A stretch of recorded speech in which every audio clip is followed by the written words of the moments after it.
We will get you more on that story, but for the moment, let's cut across and listen in to Delhi Police Commissioner BS Bassi. He speaks to India Today's Managing Editor Rahul Kanwal on the JNU controversy and the scuffle that took place at the Patiala House courts yesterday.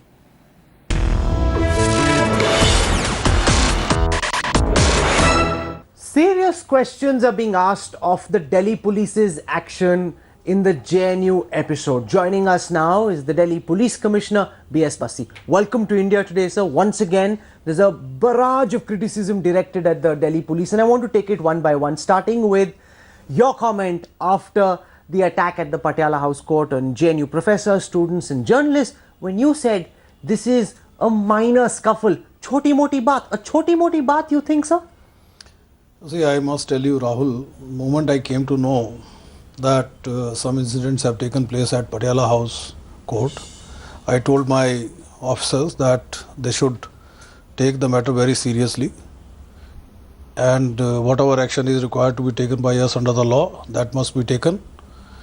If it is necessary to register a case, the case must be registered, and I may tell that we have registered 2 cases in this for the incidents at Patiala House court.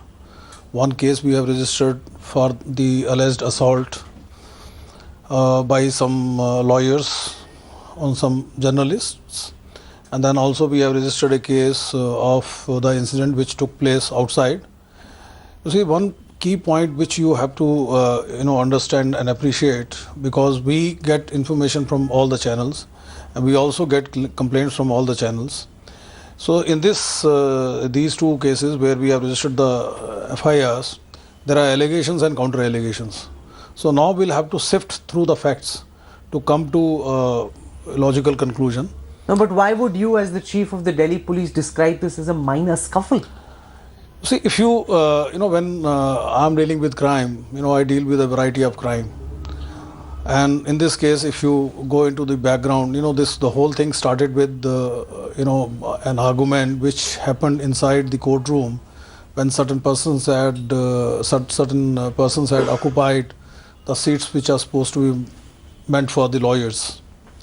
And JNU professors and students. You see, yeah. So then the lawyers, when they requested the concerned individuals to vacate the seats for the lawyers, so this was not accepted, and which necessitated even the intervention by the court concerned. The reader of the court had to come and request the people to leave the chairs for the lawyers. So that, if I may say, vitiated the climate. And thereafter, when some people were outside, they were raising some slogans. So that led to some heated arguments. No, one second. You're saying that pro-Pakistan slogans were raised outside the Patiala House some court. slogans were raised. Some slogans, which we are going to look into all aspects. So it is too early for me to say anything certain in this regard. But there was definitely some sloganeering, and that led to some scuffle. No, so let me get this right. You're saying that there were some anti-India slogans. No. I'm not saying anti-India slogans. You are saying so. No, because that's what we've been told. I'm asking you specifically, what do you know so far? Look, you see, we are going to investigate, and once we come to a conclusion, then we'll let you know. But you are saying, as far as I'm concerned, some people did raise slogans. No, but what kind of slogans? So the type of slogans which they raised, that is a matter of investigation. No, but my question, sir, is that very soon thereafter, there was a scuffle. Now, we've seen O.P. Sharma, BJP MLA, that is what I'm saying. Who's seen on camera beating up someone. We've seen Vikram Singh Chauhan, an advocate, beating up people. Why have these people not been arrested so far, Commissioner? See, that is why I'm saying. You see, it's not only allegations, but also counter allegations. Because, like, for instance, Mr. O.P. Sharma is claiming that somebody had hit him, and then thereafter he tried to catch hold of that person. So we'll have to look into the facts very seriously, and then come to a logical conclusion, and then take action. And for your information, these cases have been registered by us on our own motion. You see, nobody had complained. But after a lot of pressure. No. Yesterday you did nothing. Only this afternoon cases have been registered. No, cases were registered yesterday only, for your information. No, but against unknown people. You knew who the people were involved in the violence. Kindly listen to me. Sir. You will have to understand the way police functions. And the way the law is, law provides for registration of cases as well as investigation of cases. You see, we cannot do things in a fashion which will not be permitted by law. So whatever we do has to be within the domain of the penal laws as well as criminal procedural laws. So in this case, as I told you earlier also, the moment I came to know that there has been some scuffle, I told my officers to ensure that we take necessary legal action. If necessary, we register cases. And for your information, these two cases were registered yesterday by us on our own motion. Now we are investigating. Whosoever is found guilty will not be spared. No, because the comparison that is being drawn by your critics, Commissioner, is that in the JNU case, you acted very quickly, slapped draconian sedition charges, whereas in this instance, you've so far arrested no one. No one's been called in for questioning either. You see, Rahul, you'll have to see the difference between the two incidents. In case of JNU, the slogans which were raised, they were seditious in nature. Here, the scuffle took place. Certain persons have been put through medical examination. The injuries are simple in nature. So, different intervention is warranted. So, we have to see the facts and circumstances. Yes, we have to see the facts and circumstances in each case. And obviously, these two cases are totally different when you compare the two cases. Let me now come to the fact that the Delhi police has charged JNU Students' Body President Kanhaiya Kumar under sedition.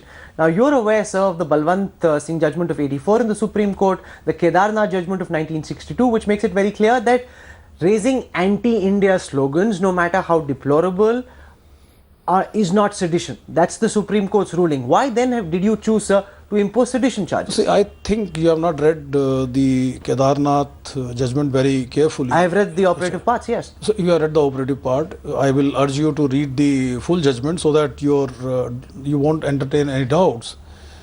You see, if anybody incites violence or somebody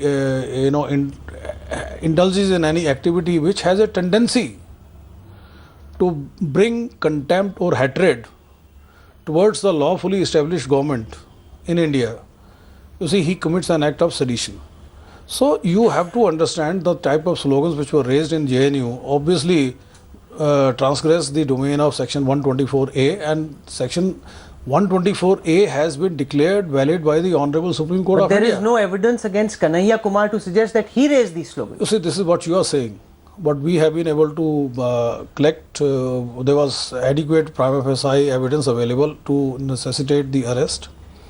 And during interrogation, he concedes that he was present at the spot. No, but does he concede raising anti-India slogans? He did make the speech. He also has identified certain persons. I will not go into the details of the interrogation, but suffice will be to say that we have got adequate material to warrant his arrest, and that is why the learned court has given us remand in case of. No, but he didn't raise any of those slogans. Bharat ki barbadi tak jang rahegi, har ghar mein afzal niklega. He didn't raise any of those. You see, I don't want to go into the details of the interrogation, but it will be appropriate if I say that we have material to justify our action. You believe that there is a strong case I do not against Kanhaiya Kumar? I am asserting that we have adequate material to justify the arrest. No, but we haven't seen any video clip. I saw his speech, the full speech. He doesn't make any seditious statement in that speech. He's anti-RSS, anti-BJP, anti-government, yes. But he's not saying anything. You see, I'm not saying what you have seen. I'm saying on the basis of what we have found so far during our investigation. So I obviously will not rely on your inquiries. I will like to rely on my investigation. I want to ask you, Commissioner, where are Omar Khalid, Anirban Bhattacharya, Riazul Haq, Rubina Saifi, the others whose names are there on the posters, the others who were the masterminds behind the pro-Afzal anti-India rally? Where are they, sir? We are having, we are looking for them, and sooner than later we are going to arrest them. But why have you not been able to find them so far, Commissioner? You see, as far as because I will not like to give an answer, because you see, answer will be, if I may say, will be not really warranted.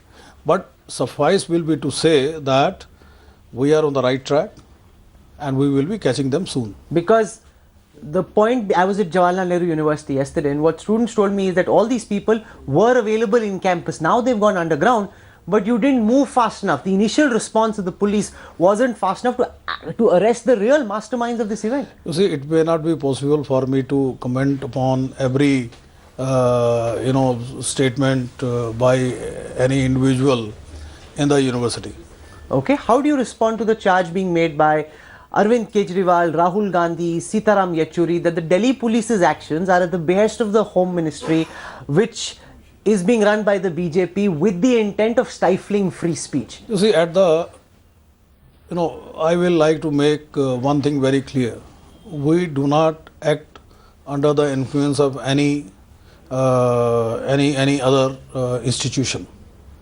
Yes, we, the Honorable Lieutenant Governor, as well as the Union Home Ministry, they supervise our functioning, but as far as our operational independence is concerned, they do not interfere, and we do not take directions from them for our operational functioning. So let me ask you. So it is absolutely incorrect to say that we have taken a particular action because MHA wanted us to take that action that way.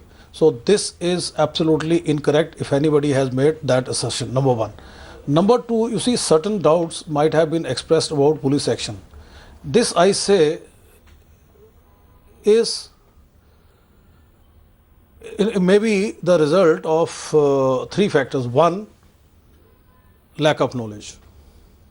What happened in JNU, if a person is not aware, then a person can definitely make a wrong assertion. The second is the person may be having inadequate information, or the person may be basing his comment on the basis of wrong information fed to the person.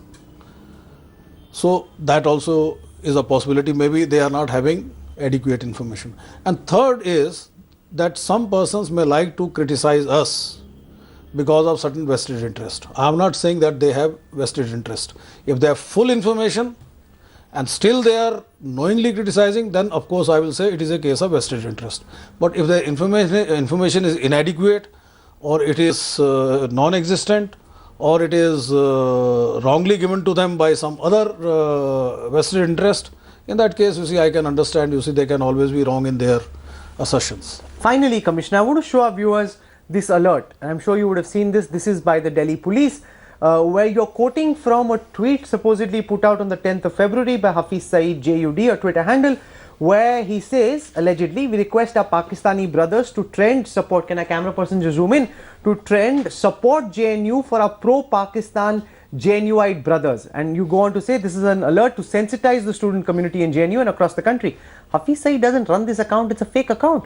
How did you fall for this? Well, I wonder at times, when the journalist asks me this question, how do you know that it is not a genuine tweet? Have you carried out any investigation? If you have carried out an investigation and you have got some authoritative sort of information from Twitter, then I will understand this sort of question. But if it is only for the sake of asking this question, then I think I will tell you, then kindly see the content of the tweet. You see, our objective was to make people aware of the sinister designs of people who are inimical to our national integrity and our democratic values. You see, for me, important were the contents. In any case, Hafiz Saeed, or for that matter anyone else who is inimical to India, will not tweet and later claim, yes, I have tweeted. The person. Do you think he did it? I'm not going into it. I'm only concerned about the contents. Contents are highly objectionable, and my countrymen were required to be educated about the contents so that they do not get swayed by such malicious propaganda. Do you believe Hafiz Saeed was involved in some fashion? I don't have to believe. I am not going into it.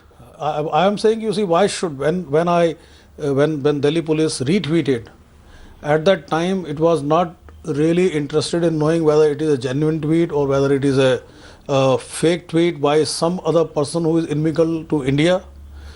The only interest was to caution Indian citizens about the sinister designs of people who are interested in bleeding India. Okay, you've had your say. We leave it to our viewers to decide what they make of it. Delhi Police Commissioner Mr. Bassi, thank you very much for joining us. Thank you. The Delhi Police Commissioner BS Bassi, the Delhi Police is claiming that there is clear evidence against the JNU Students' Union President Kanhaiya Kumar. Police Commissioner BS Bassi saying that there is clear proof.